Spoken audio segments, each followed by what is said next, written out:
Welcome to I Change the Narrative, a podcast for and about Black men inspiring, supporting, and empowering Black men and Black boys.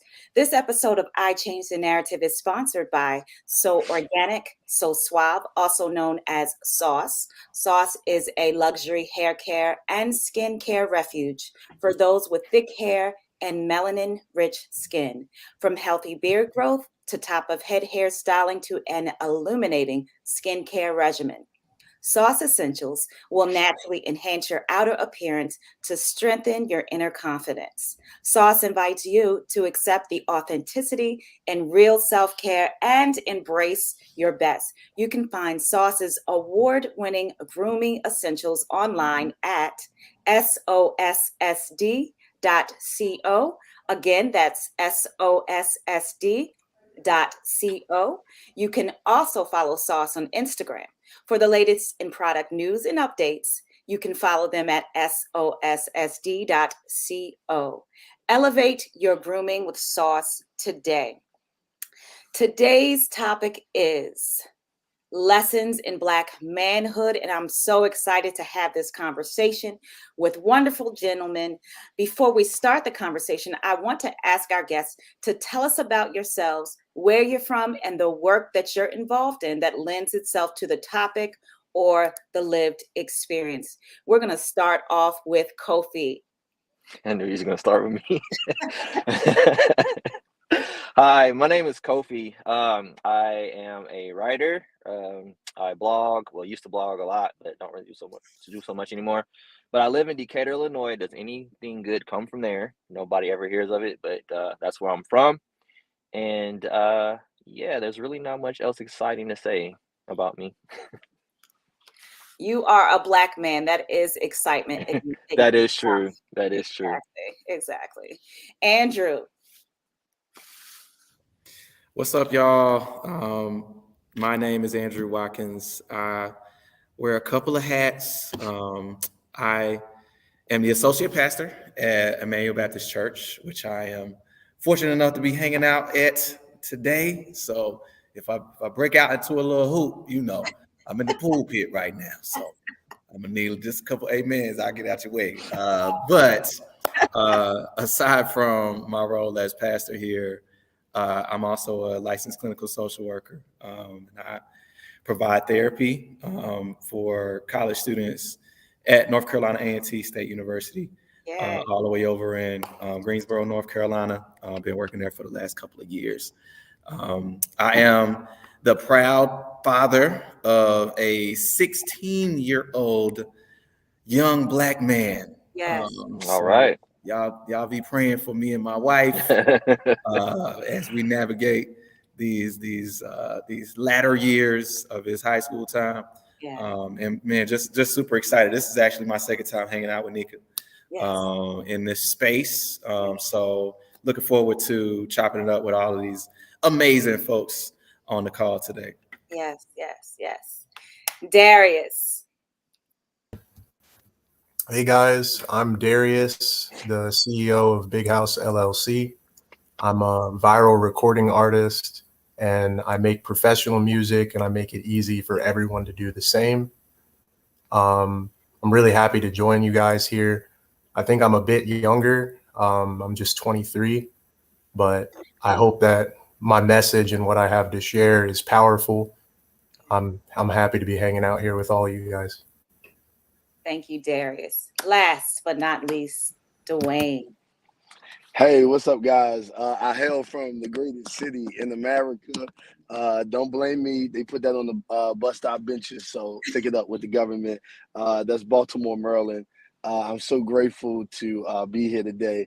I, too, am a pastor in the great Lord's Church. I'm actually getting ready to launch something here real soon in April. So I'm grateful to be able to do that. Besides ministry, I am a humongous community and youth advocate. I spent the last 12 plus years serving in youth pastor roles, youth development roles, community outreach roles professionally. and an extensive background in that area of youth and community. And so I'm just grateful to be here with the rest of these great guys. And I'm 34. Is that the oldest today? No, you're No. younger than me, right? Yeah. All right. Good. Because I don't like being the oldest. I already feel like you're not, bro. You're not. Yeah, thank you. I appreciate it. Whoever's the oldest, you can have it today. Thank you all so much again for being here. This is going to be a great conversation. I have this conversation every season. Each time there comes different perspectives, new perspectives that I learn. And, this is one of my favorite show topics because so many Black brothers DM me about this particular conversation. And even though you all are fresh, are of the younger generation, I get a lot of, gentlemen that are older than you all that love and celebrate you all because of the perspectives that you have at this, the stages that you're in. So they appreciate that. And they even too learn from those conversations. So we live in a world where we celebrate accomplishments more than growing or learning. It was important for me to have this conversation again because I believe that Black manhood has to be modeled, and that the purpose of the show is to teach and share with your younger brothers, even our older ones, and even those again that come before you, about how to navigate in your now and in your future. So we're going to get this conversation started. What are some of the lessons that you all would like to share with our listening audience about being a Black man, some of the lessons that you've learned? It could be any subject that you want. Who wants to go first?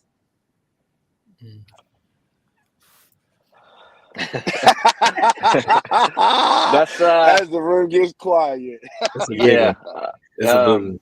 It's a big one. I think I'll jump in. I think one lesson that I want, Black men, but men in general, but specifically Black men too, is that the world kind of teaches us to not be emotional, to drown our emotions, we have to be these stoic, tough, emotionless people, and it damages us so much because now we have a bunch of people that don't know how to process emotions, and they don't know how to process love and affection and things like that, and they start to treat other people well, let me rephrase that. They start to mistreat other people because of their misconceived or misunderstood views of love and emotion and stuff like that. So I just do want to say that it's okay to feel. It's okay to have emotions. That means you're human, and just learn how to process and filter your emotions in the correct way, because we do deserve to be loved, we do deserve to be celebrated, and it's okay to have a bad day and to have someone to talk to. But I think one of the things that is very important in that same vein is having a safe space, having a place to or people you can be vulnerable with, because I think one of the things we fear is being vulnerable, because we've always been taught to be strong, and we've carried so much trauma from generations past. It's been passed down to us, and we deal with it every day. So we got to start making it to where we can actually be okay being vulnerable in certain spaces without being judged and feeling like less of a man. So Absolutely. That was really good. I'm trying to be patient tonight, guys, because I can talk. So I kind of want you guys to start talking first. But I'll piggyback off of him. Thank you, good brother, for saying that. Because let me tell you, I'm not afraid to admit that I kind of wear my emotions on my sleeve. But before it was reckless. Now it's understanding how to express it and when to express it. So thank you for saying that. I think I want to add this though. I'll come outside of the emotions. I want to talk about what mental toughness looks like. Right. So one lesson that I want to give is how to be mental tough. And the best way I can describe it, and please excuse my youth pastor analogies because they come out a lot, right? I think we have as men a lot of toughness to go after the bad shit right? We've got a lot of toughness to play our game for multiple hours to try to conquer the different levels on that game. I think one way that we can have mental toughness is being sure of who we are, right? First, Mm, understanding who we are, being mm-hmm, sure of who we are, and then going after with proper content Mm. what we are and who we are. And I think that's something that we've got to get better in without feeling like I need to be cool by doing, these things, right? mm-hmm. Versus I'm really cool in my identity when I can do the things that resonate with who I'm supposed to be. I hope Mm. that makes sense. Yeah. Yeah. Yeah, Right. it makes perfect sense. If I may add on to that, because that's something that I also talk about a lot. Identity, be who you are. So many of us try Hmm. to replicate and copy other people, and we're never, I won't say never, but we're not confident in who we are. We don't accept who we are. For Mhm. example, this is a story about me. Like in middle school, like I like all kinds of music, but when I was in middle school, I'm supposed to appear like I'm a gangster, right? Like a Tupac and all that Hmm. stuff. Hmm. But at home, I'm listening to Jagged Little Pill. You know what I'm saying? I'm at home listening to alternative music, stuff like that. But I was Kurt too Franklin. ashamed, right? You know what I'm saying? So I'm too ashamed to let my friends know, like, hey, I'm a gangster. I listen to Tupac and stuff, but then, Tupac and Biggie, but now I'm listening to all this other types of music, but it is like, but as I got older, I started to accept, like, hey man, this is who I am. And then I'm talking to people in school, like, oh yeah, I listen to that too. So they're like, oh wait, so now they're comfortable in who they are, but here I am trying to hide who I am. Mhm. And we just got to start to really embrace, Mm. like, this is I like what I like, this is what I do, this is what I'm into, blah blah blah, and don't feel shame about it. So I don't feel that way anymore, because you get in the car, you don't know what you're gonna listen to.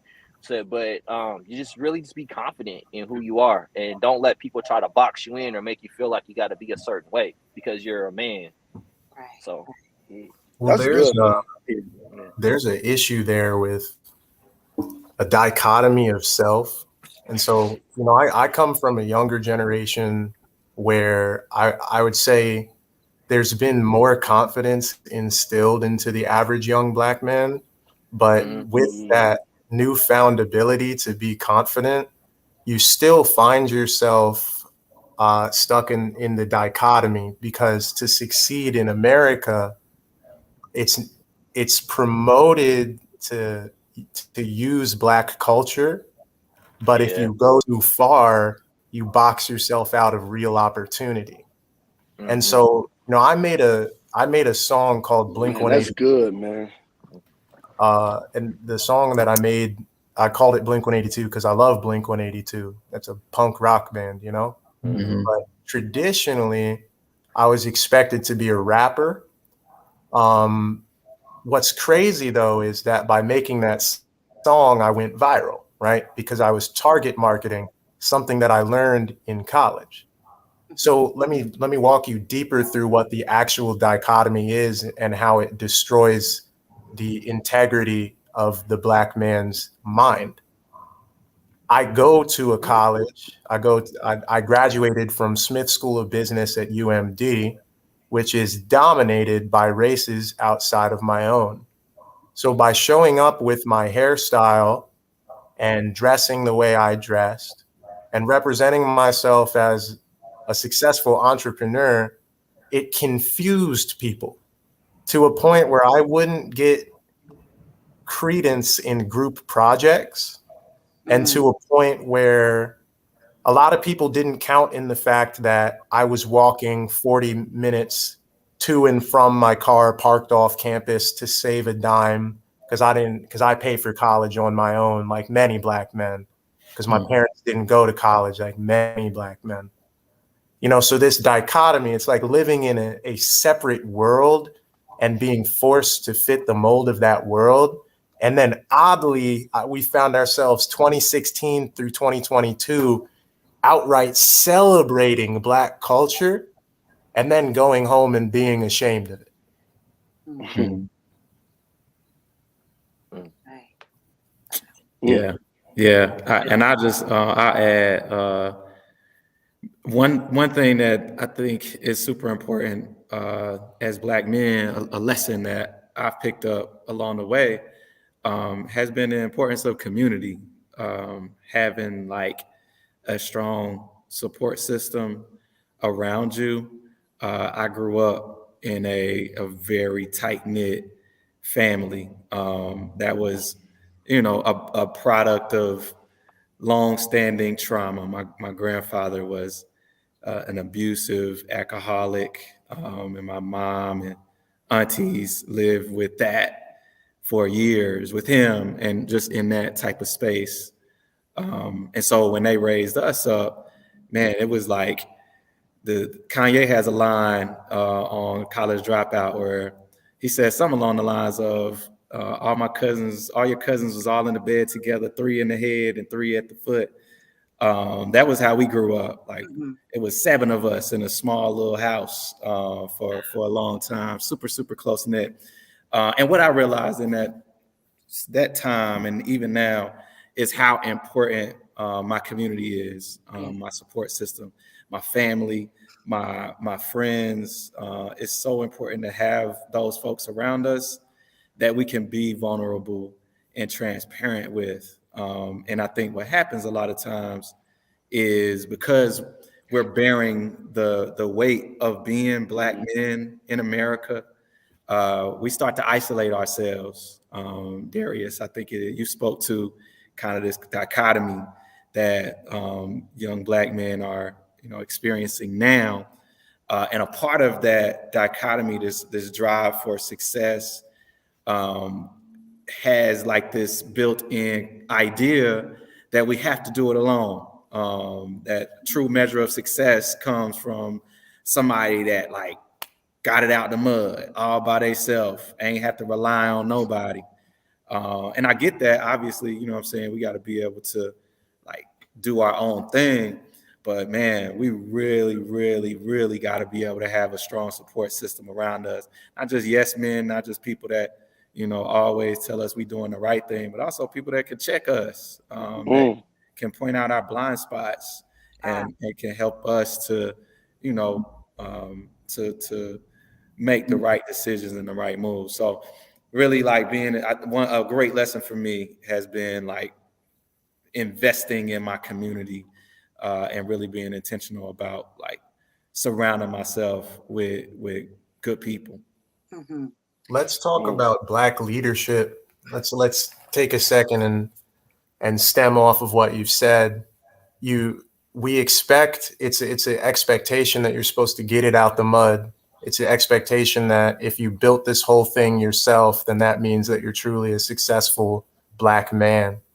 But then that creates a paradox to Black leadership, because inherently what Black leadership strives to do is to get us all together, unified for a common goal. And then the relentless pursuit of that vision, that team pursuing that vision, that accomplishes the American dream. And I've seen it in action.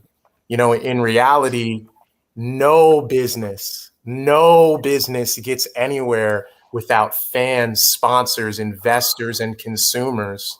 And all of those people are brought through the funnel by a team of marketers, by a team of engineers, by your spokesperson, and ultimately by your leader. So to talk about Black leadership and the paradox that is Black leadership is when you become vulnerable with your team, you're then looked at as if you're an incompetent leader.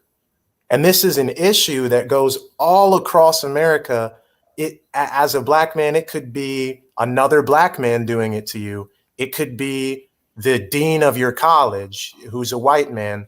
It could be an Asian lady in financial aid who tells you not to mention your race because it's unprofessional. And you didn't mention your race to her. You told the other Black lady on the phone who apparently brought it to her.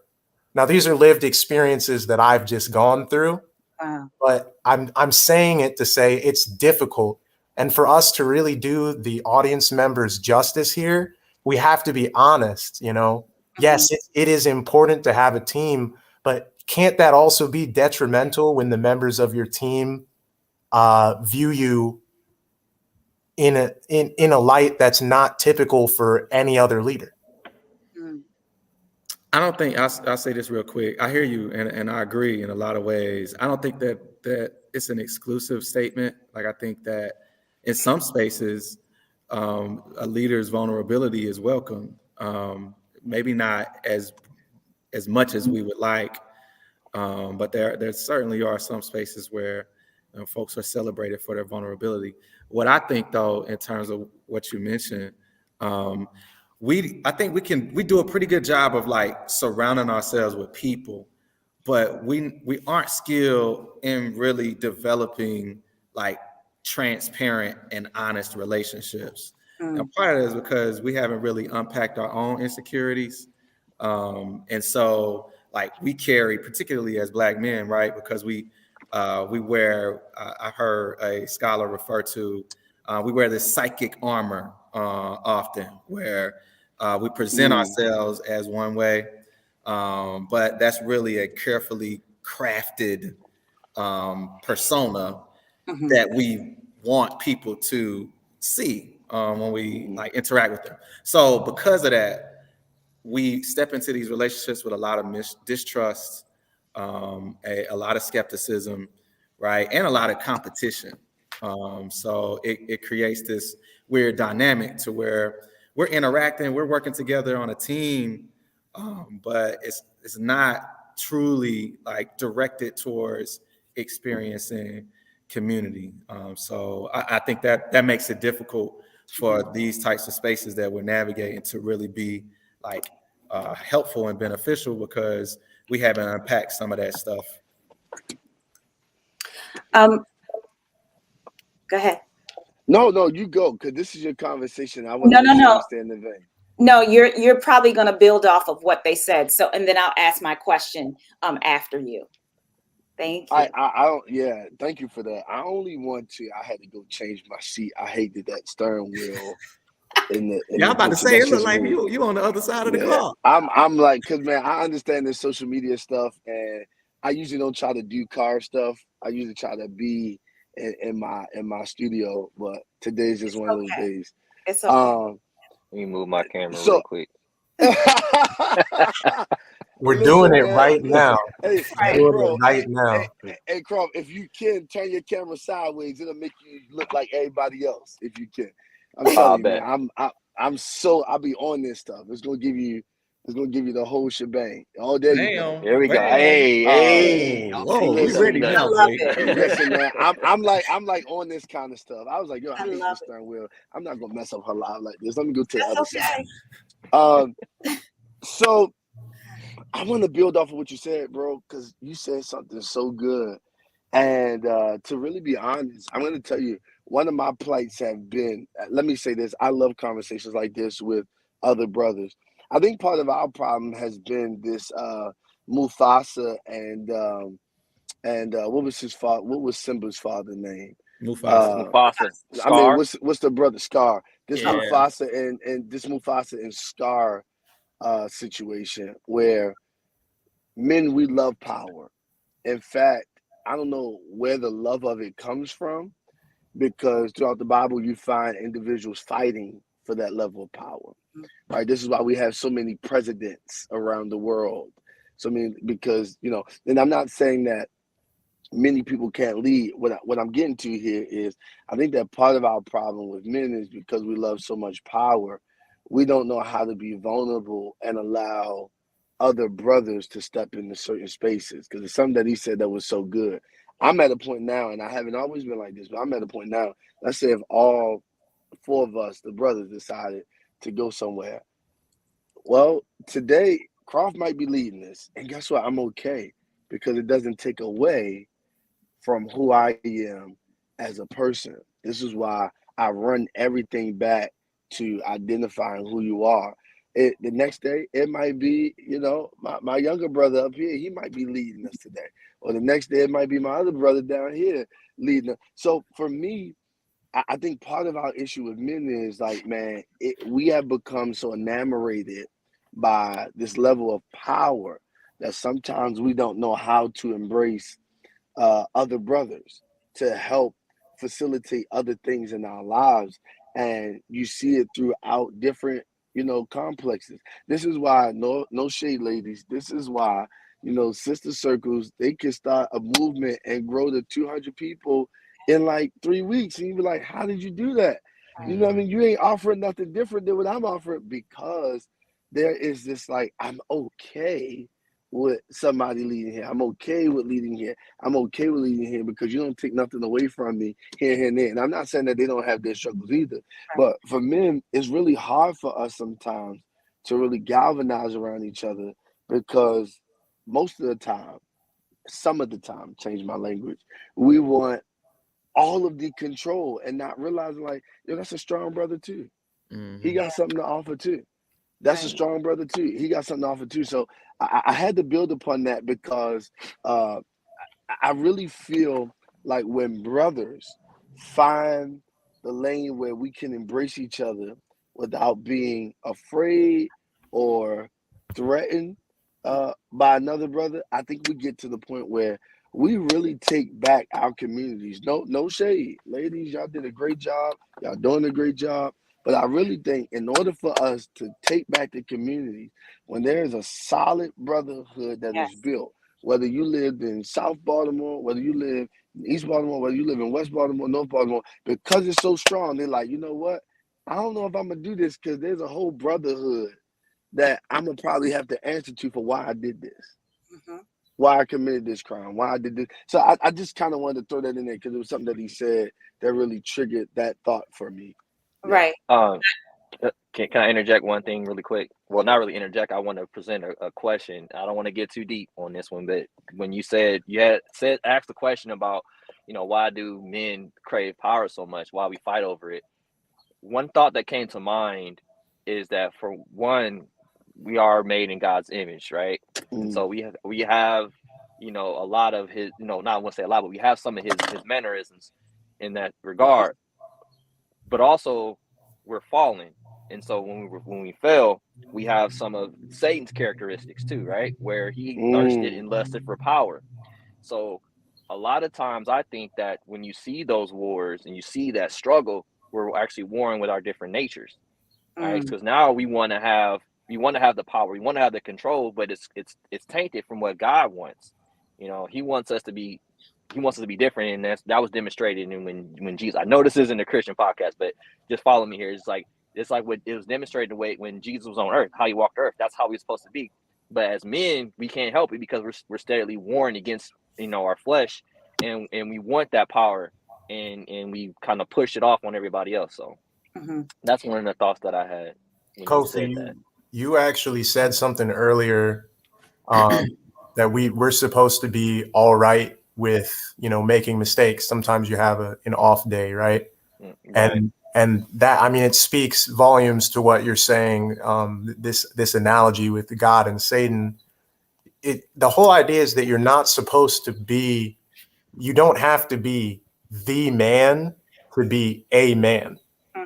You see what I'm saying? But in reality, the harsh reality about Earth and social media era of our life is time and time again for Black men, if you make a mistake, it severely inhibits your ability to continue to grow. And so, I mean, my whole point of being on this show is really to point out it's not easy to explain what we're trying to explain because it's very multifaceted. Right. So in one way, Kofi can say it's okay to make a mistake, but you know very well when you made that mistake, a bunch of people looked at you like you was crazy. And that really affected you, brother. Yep. Period. Yep. And that's where you have to have that safe space that I mentioned too. You got to have a strong team around you, because if you don't have that, you're by yourself, you're going to get destroyed. But if you have that place where you can be vulnerable, you can retreat to, there's shelter there. And that's that, as men, as people, we need to make sure we have that. You have to have it. It's so important. We're just people. Yes. I want to ask you all this because you all are saying the same thing. How do you unpack your own insecurities? Therapy. Woo! Therapy. Okay, we're saying therapy, but what if I don't have access? Because some people don't have access. It costs, bro. It costs money. And Exactly. they'll run you for it. Yeah. And tell you to go. So how do we unpack that? Well, I want to say this. So I think now, depending upon what economic status you are in, there is a way for most people to afford some level of therapy. Okay. Now, question mark now is how effective is that therapy? I don't know, right? I can't gauge that. I don't know, and I'm honest at this age to really say what I do and don't know, right? I don't know how effective that is, but because there are most people who have certain levels of medical assistance, and the world is evolving, and because the world is evolving, it is open to a lot of people to get. There are nonprofits who are able to offer that service free of charge as long as an individual uses their service in something else. They're able to offer those levels of services to help funnel that process, because mental health has become a humongous thing in America. It's humongous. I'm scared because I feel like it's gonna go up like gas prices here in a few. Y'all pray for me, a little humor there. But it's a humongous thing. Most people can afford it now. However, I want to go back to the real question that you asked. The real question that you asked is, how can we unpack our insecurities? Now, How do you? how do I? Now, Yeah. I want to say this moving forward, and y'all don't take this as arrogance, okay? I don't know if I really have any, right? Because I gotta say this as a caveat. My parental control, aka my mama, did a really great job with, like, it's almost weird to say this, but she would pretty much, like, when I do something in church, I was like 11 and I would preach, and I come down, people like, you did a good job at 11, 12, you did a good job at 15. She'd be like, no, it's more, right? And she wasn't being brutal, but I think she was teaching me a level of humility and always being able to recognize, like, hey, where could I grow, right? So in that, I was able to kind of like recognize areas of concerns early, so that now hear me. Let me be clear. Now, I went to therapy for my temperament, okay? Because I want nobody to think I'm perfect, okay? Because you play with me, we can rumble in the jungle, right? But however, I went to therapy for that. Insecurities have never been an issue for me because I was strong enough to say, hey, what I can't do and what I can do, but also recognizing that the stuff that I can't do, leaning on somebody else to help me do that. I hope that makes sense. Got it. Yeah. Yes, that makes sense. So I'll offer just a challenge in love. A lot of times, anger can stem from insecurities. And one of the things that I find in the work that I do with folks often, and even my personal life in general, like, I can't see my blind spots. I cannot see it. My wife, me and my wife was just having this conversation last night. Like, there are changes behaviorally. If I get super stressed out, there'll be behavioral changes that I'll start to engage in, and I won't even recognize that I'm doing it. And so it takes for her to say, like, hey, you doing X, Y, and Z. What's going on? Like, what's happening inside for you? Creating this safe space for me to, like, talk openly about what I experienced. I love that, man. And so to answer the question, Nika, one of the ways that's been helpful for me to unpack has been having a safe space to unpack, and actually engaging in that work. I like that. You know, it's not because I got so much going on, and because I have very limited uh, examples of strong men that I grew up with.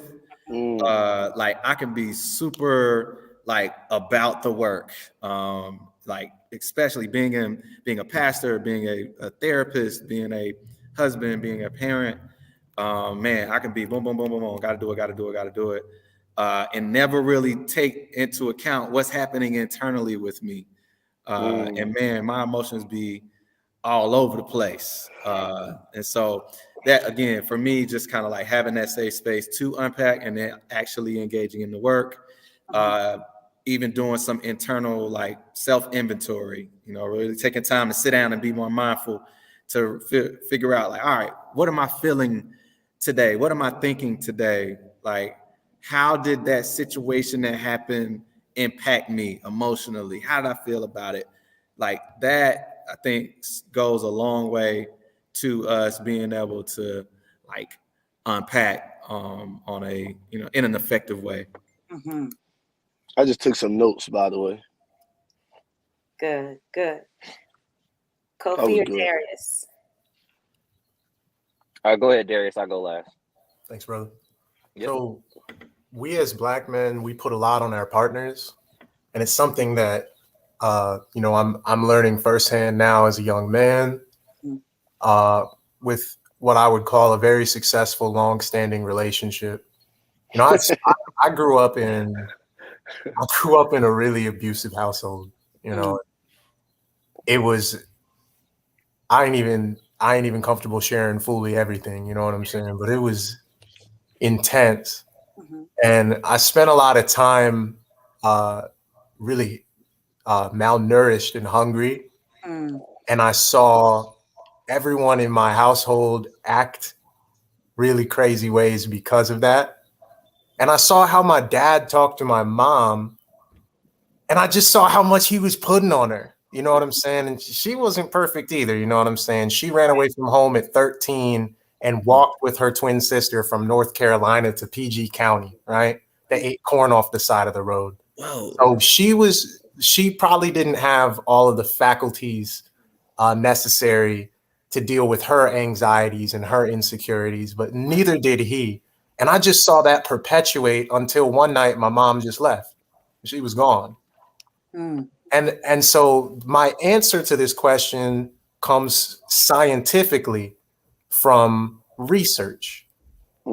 It's you really ought to drink water every day, drink enough water.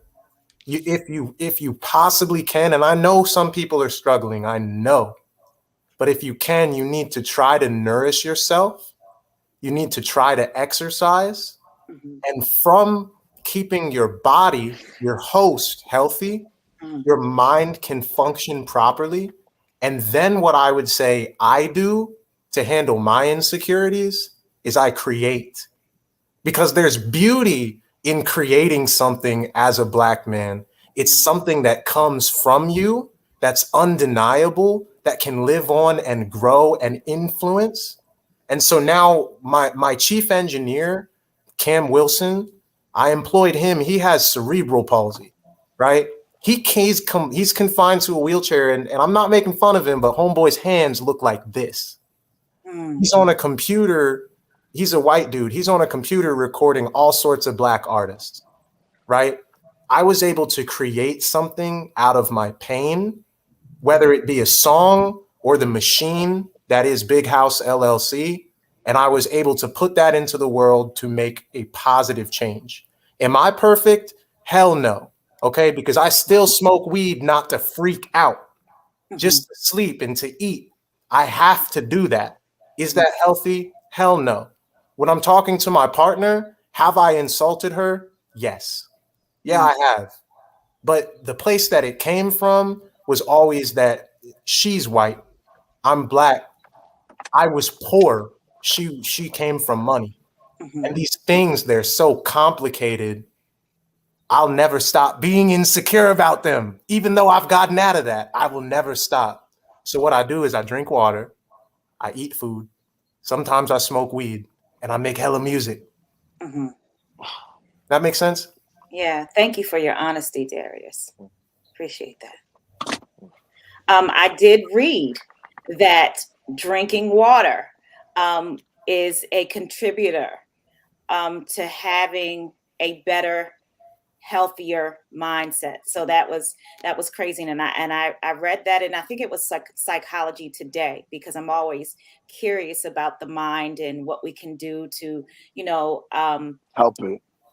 curb these mental health issues or challenges or struggles that we go through, and one of those was So drinking. water was the only thing in there? No. Water, that was the focus, Oh, how okay. water is a contributor to many I got things. you. And they were saying that when you get up, drink 8 ounces of water, because that Wow. will immediately change, a small portion of your mindset Man, and I how thought it was we're. Chick-fil-A. I thought it was Chick-fil-A. I No, mean, Chick-fil-A is blessed. It My is, sir. Christ. It is. It is. yeah.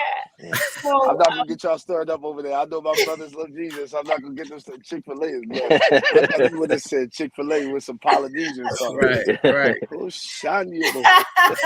Dwayne, thank you for your humor. Conversation. Yeah. So thank you for that. Water is very important. Wow. Kofi. How I deal with my insecurities. I try to be as humble as possible, as self-aware as possible. Mm. That's good. Because Self-aware. sometimes, because sometimes, it was mentioned before, we have blind spots, right? Well, not sometimes, we do have blind spots, and there's times we don't see it. And so, if someone points it out, sometimes our first reaction is to be like, to lash out. But I make a very concerted effort to we like just pause and reflect, like, am I doing that? Am I acting like that? And if I am, like, where is this coming from? And I have no problem apologizing. I have no problem humbling myself and seeing, like, if I'm doing something wrong, if I said something wrong, because I know that I'm not perfect, and there are things that I do that go on that I don't see or I'm not aware of. So I try to be as self-aware as possible. Um, and again, like, even though there are times too where somebody tries to project something on you and it's not true. So when you're self-aware, you can be like, well, no, that's not true, and I know that's not where that's coming from, and you're able to protect yourself in that regard. But just being self-aware is the most important thing to me. That's something that my uncle had instilled in me when I was younger. He told me that I need to pay attention to detail and just kind of really pay attention to things, and I do that now. Like, I try to observe and see. So that's how I deal with my insecurities, and just actually listen Wow. and try to do the work. Yeah. I was Hey, gonna throw this out here, Nika, and I would imagine everybody can relate. Y'all talked about drinking water and that being a helpful strategy. Well, my grandma and my granddad drunk something that looked like water, but it certainly didn't taste like water. right. What was it, Doc? It was Some either vodka. white lightning, which is what they call it in South Carolina, or 100 proof. moonshine, 100 proof. tequila, whatever the case may be. I saw that as a kid, Granny hiding the liquor bottles under her bed, and what I'm saying, in the brown bag, whatever. Or she would send us, when I got older, she would send us to the store to get her a beer. And at the time, I just thought it was, what I'm saying, grandma being grandma. But later on, I realized, like, man, this is a coping strategy. And when I started to find myself super overwhelmed, man, I found myself, and still find myself, turning to that strategy as a way to cope. And I know it's not healthy, right? And I know that it is like a part of my genetic makeup almost. But regardless, like, it's like a light switch comes on in your mind, and that is the outlet that a lot of folks choose. And I know it's not me. I know a lot of men, a lot of Black men find themselves using substances, abusing substances, as a way to manage their stress, to unpack their insecurities. And there again, I think that's why it's so important to be able to have community and people around us so we can unpack verbally, Yeah. so we don't find ourselves like engaging in these vices that are really destructive, you know what I'm saying, at the end of the day. You said something that made me rethink my response when you said it can stem from insecurities, which I agree. I agree that uh, certain levels of temperament can stem from insecurities, traumas, different things. So you made me think about it as y'all was talking. I was thinking like, man, what could that have been? And I realized that it is probably because, right now in high school, I was kind of like this all-American guy that played every sport. But then I went back to like middle school and elementary school where some level of, I don't want to call it bullying because it wasn't that, but I wasn't in the in crowd of those spaces, right? And so when I really look at that and I saw how they treated other kids who didn't quite wear the name brand shoes or their parents couldn't get them certain stuff. Heck, me, I mean, shoot, my mother did a good job at raising us, but she didn't buy us a whole bunch of name brand stuff, man. I used to get pissed off. Yeah. Like, girl, I'm tired of wearing these Reeboks. Give me some Jordans so they can leave me alone a little bit, right? But when I examined that, I realized that part of that temperament came from I dislike people who would use their authority or use some level of their power to make people feel inferior, right? And so whenever I felt like that in my own personal life, because I can fight, the first thing was, look, what you want to do? You know what I mean? Like we being honest, right? Yeah. What you want to do? Let's get it, right? And so thank you, man, because that was really good when you said that. Cause I was like, whoa, let me sit on that for a minute. And while y'all was talking, I was like, okay.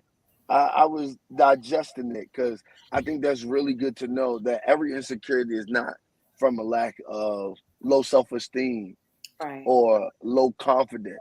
Cause shoot, I think I got too much confidence. So they got to put me in a box sometimes to tell me simmer down. But some insecurities can stem from different traumas that are taking place in your life. So thank you for that, man. Yeah. I want to make a note real quick too, and this is to be fair to all of us. All right. So the way I really got out of when I first started getting out of my shitty situation, it was because I was running touchdowns. I ran as many touchdowns as I could, and I got a crazy $23,000 a year scholarship to a private high school. And immediately I was taken from my world and put into this other world. Right. So I want to talk about substance use real quick and say this is not just a Black thing. The difference is we are disproportionately marked as drug addicts or drug users. Right. Whereas I remember being 14, hanging out with two white girls in Annapolis, Maryland, and they were doing Percocet, cocaine, smoking weed. One of them did meth. When they turned 15, they went to rehab. Wow. Never did anyone tell them you're a drug addict. Never did anyone tell them you're abusing substances. They just said, poor you. So it's that I need to make that point to say it does affect us, but the part of the insecurity is the external. You see what I'm saying? Being told you're bad repeatedly, you go right back to it. That's good. That's good. That reminds me of the verse we say all the time: life and death is in the power of the tongue. So, you can't constantly put stuff on people. You constantly put people down. You constantly say somebody's this and that. It after a while, you're going to either kill them or you're going to give them life. And I think that's we need to be more, to your point, we need to be more conscious and aware of what we say. We should be more encouraging, exhort people more. We should be more uplifting and quick to show sympathy or empathy and help build people up. But like we are as a race, we do have an unfair judgment levied against us all the time. We always are. It's always assumed the worst on us. So I see where you're coming from. Yeah. Yeah. Thank you for that. Gentlemen, I really appreciate this conversation as it started off the same as other conversations, and then it went somewhere totally different, and you brought some new things to light, and I appreciate that. The vulnerability, I find that's every show that you know your brothers mention, but then it moves elsewhere, it moves somewhere else. So I thank you for that. I hate to cut this conversation off, but this is our time. And before we Part go, two. yes, we will have a part two. I signed up already. Just give me a Thank you date. so much. Thank you so much. Before we go, tell our listeners how they can connect with you. I'll start with Kofi. Yeah, so you can find me on Instagram, Twitter. I even have a Facebook page as Kofi Magne, KOFIMAGNE. I'm not as active on Twitter as I used to be, but I'm going to start making a comeback here in the next few months. But you can find me there. Darius. So my tag is right here. Okay. Instagram, you can follow me at Recording Author.